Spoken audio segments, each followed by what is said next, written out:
welcome to BFS Wargaming. So I'm here to talk to you today about a tournament I went to at the weekend in Saffron. It was the Saffron Slam 6 or 4.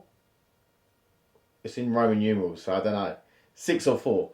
And it was a lot of fun, really, really good. So I'm going to talk you through my list, and then we're going to go on to the matchups I had and how I did in the tournament. So my list is actually one, if you watched the channel, you would have seen me using it on the channel. So I was using the Leagues of Votann, and I was playing the Urani something league. It's where you get the +1 toughness and you get to re-roll morale tests. And also you the enemy always counts as having a judgment token on them, even if they don't. So yeah, basically how the list, what the list is, I have 3 HQs. So I have a high Kâhl, so I pay the extra points for him, and I give him the Warlord trait experience die, so he can put out 2 judgment tokens in the command phase. I then have the Grimnir, which is the Lord Grimnir, I think it is, the one you pay extra points for, and I give him the relic, the Murmuring Stave, so just in case I need to do a psychic action, I can still then cast a power. And he has the Echoes, which is the +1 CP power. He also has the Fortify, so basically I can make a core unit T6 and give them a 6-up feel no pain. And then also I have the null one, which you can take away someone's invuln within 12, and obviously smite as well. So then we go on to the Forge Master, and I paid the points to upgrade him as well. So he does a lot of stuff. He's very key to my list. I really like the fact that it's also a 5 model unit, so you can sort of string him out. And he is basically, once per battle round, I can stop someone from, I can make a save, turn a save to 0, the damage to 0. I can also, he can give a vehicle or a core unit +1 to hit. He can also reduce the CP cost of some stratagems, and he does some others. Oh, he can heal as well, and he heals straight 4 with the upgrade, and he's got the Warlord trait for that as well. So yeah, he's pretty important to my list and how it works. Then we have 3 units of the Hearthkin Warriors, and they have a medic in each, so you ignore the first fail saved. In the command phase you can spread a CP and bring D3 back, and then one of those units has a Magma Rail Rifle, just the one, just for a little bit of extra anti-tank sometimes when I need it. And then I have 2 units of Hearthkin Pioneers, the bikes, which are really nice. They get that pre-game move, 12 inches if you need it. Sometimes you can sort of put them in an attacking position, and if you go second you can then bring them back, hide them, or then you can really push out and maybe take out a key unit early on. So I really, really like them. 2 units of 3 of those with the upgrade of the scanner, and also the 9 shotgun, and also one of the units has a searchlight as well. That searchlight is really only there, it ignores dense cover, but really what it's there for is if I shoot at someone, I can then pay a CP to give them an extra judgment token. So if there's a really hardy unit that I feel like I really need to get rid of that, I'll throw away the bikes just to put a judgment token on, so the rest of the guys can then shoot at it and bring it down. Then I have 2 units of 5 Berserks. The Berserks are really nice. They fight on death, which is really good. They also can re-roll charges. And they have a 5-up feel no pain, only a 6-up save, 5-up feel no pain, and then they have a 4-up feel no pain against damage 1. And yeah, these guys both, one goes in one land fortress and one goes in the other land fortress. So next lot, 2 land fortresses. One has a Magma Rail Rifle with the bolt cannons and the Matir autocannon, I think it is, and then exactly the same on the other one, but instead of the Magma Rail Rifle I have the SP Heavy Conversion Beamer. I really like the two, having the 2 different ones rather than taking all the same. So yeah, that is my list. So we'll go into the first game and tell you how it worked. So my first game was against Tom Osborne, and it was on table 9. So what I will say actually about the terrain before we go into this game, so the higher up the boards you were, usually the sort of more competitive the terrain was. So there was varied terrain, and then on the top board it was like a like UKTC LGT terrain. So yeah, the sort of the lower down you got, it was a mixture of terrain, but it all did really good. So Lewis from Elmo Miniatures has done a really good job. He's who runs the Saffron Slam. So first game, yeah. So against Tom Osborne, and he brought Red Corsairs. So he had sort of like 2 units of bikes, 2 units of Raptors, 2 units of Warp Talons, a Lord Discordant, Master of Possession. He had 3 units of 5 possessed, I believe, and a Demon Prince with the auto wound, ignore everything, relic sword, which is pretty naughty. So yeah, to be honest, the way this worked is there was some like 4 big U's in each of our 2 big U's in each of our deployment zones, and then there was a bit of terrain in the middle, and yeah, I think it sort of suited me a little bit because his movement wasn't as good, especially with the bikes and stuff like that. So I could deploy forward a little bit, and it was the scouring mission. So I took the secondaries lay claim, where you have to free objectives. They put it out in the middle, basically somewhere, and then you have to get them at the end of the game. You have to control them at the end of the game. No prisoners and assassination. So I sort of took them because I didn't really have to think about doing anything until the end of the game, really. And assassination, I felt like his character was going to come at me anyway, so I was probably going to kill them. So yeah, basically I just went through the game just killing stuff, really. That was my main objective, and then making sure I could get to them lay claim at the end, which I did. I scored 15 on lay claim, I scored 14 on no prisoners, and I scored 10 on assassination. So pretty well there, and I got 45 on the primary, and Tom got 37, and then he sort of his secondaries were quite hard against me, and that was one thing I think about my list. I did find that people were finding it really hard to choose secondaries against me, so I think that's one of the strengths of the list is that it doesn't really give up any secondaries. So unless you've got 3 really good secondaries that you can take without, then it does become a little bit more of a problem. And also I'll go on to talk about it later, but sometimes just the way my army works meant that people didn't want to take the secondaries that they would normally take. So that was game 1. So I won that 94-63 against Tom, and great game. He was a great guy. We had a good laugh, and then judgment tokens come out, and then he was like, auto wound on 4s, auto wound on 5s, and I understand, it's not a nice feeling ignoring a wound, ignoring your toughness, sorry. But yeah, so that's how that went.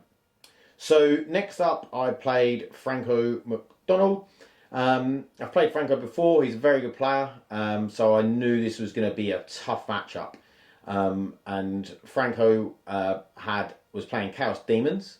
And he had like 2 units of 5 Fiends, 3 units of 5 Flamers. He had 2 Demon Princes.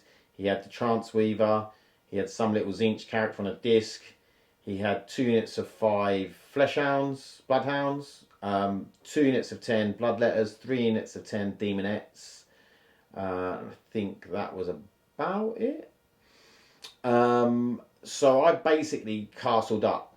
It was a Dawn of War deployment, and I castled up, and he sort of hid himself. So he went first. He hid, and I couldn't shoot anything. So I thought, well, I'm not going to move forward, and all of the things that I had around my castle had Auspex, like basically a shoot when he deployed a deep strikes, and he had some stuff in deep strike. So I was like, okay, I'm going to stay here because at least I can kill some stuff in deep strike when it comes in from deep strike, rather than splitting up and then him getting all in me. So I managed. So I did that on the first turn. I didn't really do anything. Again, I took lay claim, no prisoners, and assassination, exactly the same secondaries. And Franco sort of ended up like thinking, right, I need to go forward because he went first. I need to go forward and score some points. So he got on all 3 objectives, And then he didn't bring anything down as some deep strikes. I think he was too worried about the Auspex.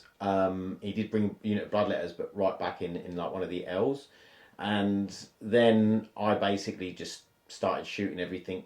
Sent some berserks out to kill some flamers that were behind a ruin, and then I shot a lot of the stuff that was on the objectives, charged it, made sure that he wasn't scoring too much on the primary. And then he sort of then dropped some stuff in next turn, and then we had a bit of back and forth. He bounced a couple of times off of like the warriors and stuff, because they are really good at toughness 5. And then you've got the Thane, who's got 4 up invan. You've got the medic, who's ignoring the first fail save. So it is really, really nice. But it was a really hard fought game. Franco, like I say, very good player, done really well. And I ended up with winning 88 to 71. So that was on table 2. So yeah, really, really great game. And then we move on to game 3. So I went into game 3 against Ed Simmons, who again, really nice guy, really nice to play. All my opponents were absolute quality, really good games, and just had a lot of fun.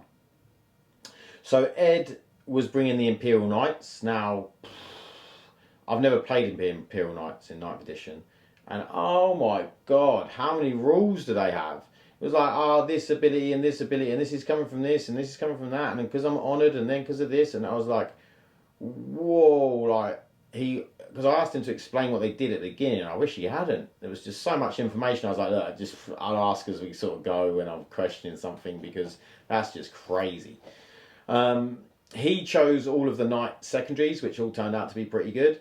And I had really good secondaries against knights, because I'd bring it down, which was really nice. I had ancestors are watching, again, just goes well with bring it down against knights. You know, I sort of felt like I was pretty much guaranteed to get the 15. And then I had lay claim, which I was a little bit more worried about getting, because I was going to have much left. So I deployed, and I deployed badly. I left one of my land fortresses a bit too far out. I knew some of his stuff was going to be able to get an angle, but in the end, all of his knights got an angle. And them Helverins were lethal. Like, crazy good.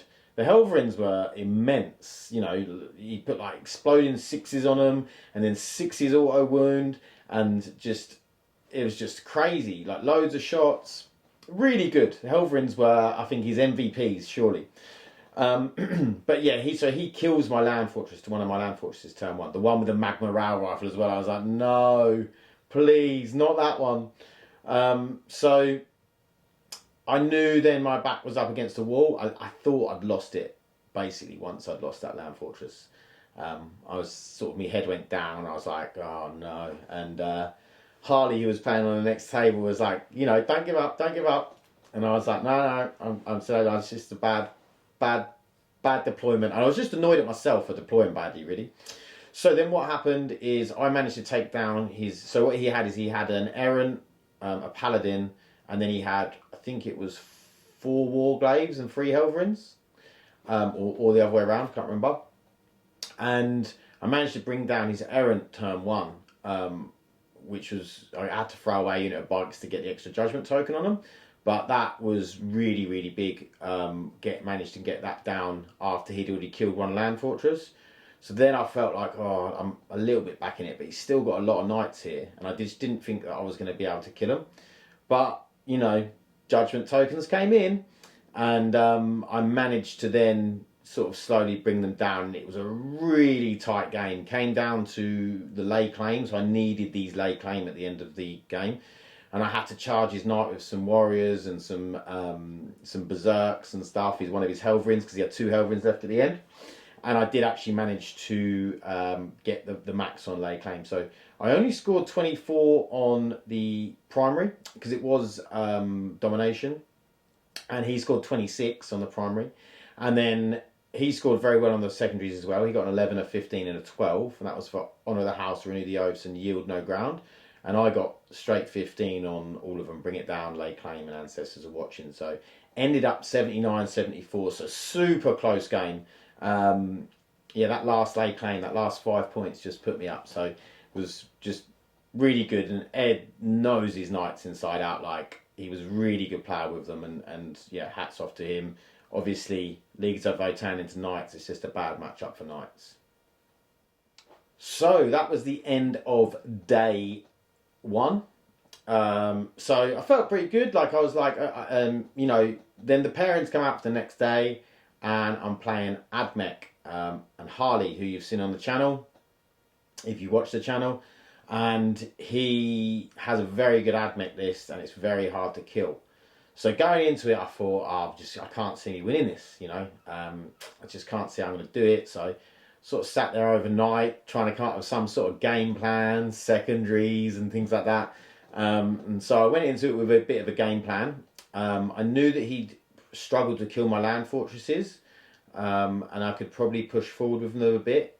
And I think that's really what won me the game, is being a bit aggressive with the land fortresses, making sure I sort of shot some stuff early game. Otherwise, because his list is like 120 bodies, and then some chickens, like 5 chickens, and some characters. So he's got like a lot of Rust Stalkers, a lot of Vanguard, and a lot of Rangers. So it's just loads of bodies, and I was just trying to delete bodies. And then he's got like Nord -1 and -2. Then he's got transhuman on stuff. And if I didn't have ignore cover on the land fortresses and the bikes, I don't think I'd have won it. It would have been a lot harder for me to win, because that really sort of, he can start getting really high saves once you get the cover. Because he was playing Lucius as well, so +1 against damage 1. So a lot of my damage 1 wasn't really doing anything. So I was really relying on them land fortresses to kill his T3 guys.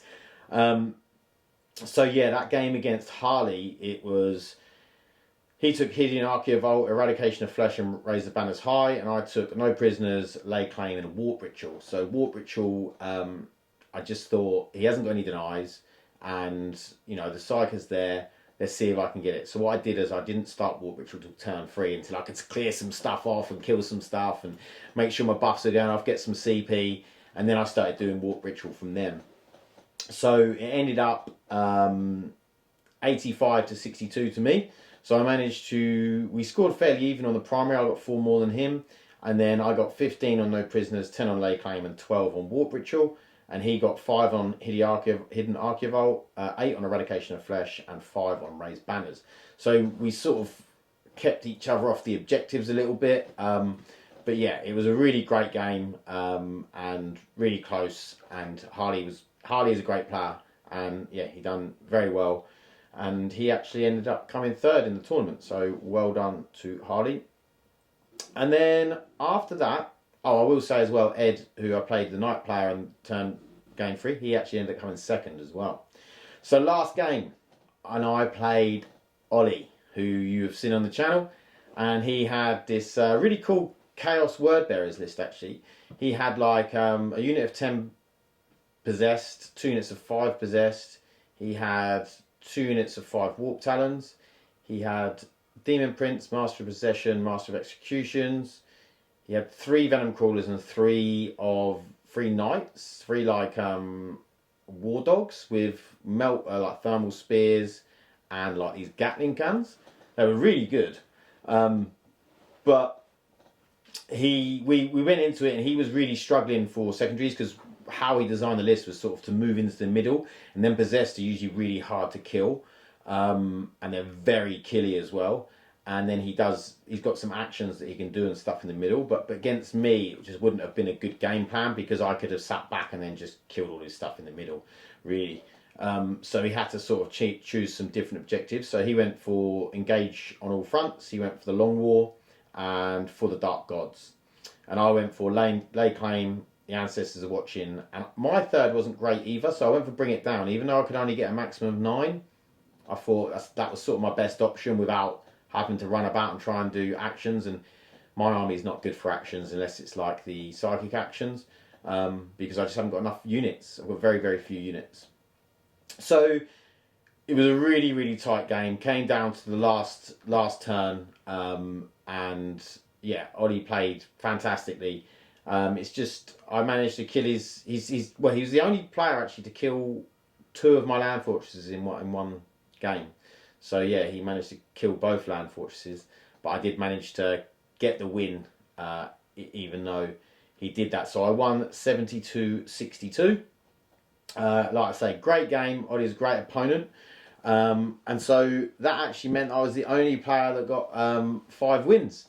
So I ended up winning the event, which I was really, really chuffed with. Got a lovely little trophy and a certificate. Trophy you're not really going to see very well because it's glass, but that's the trophy.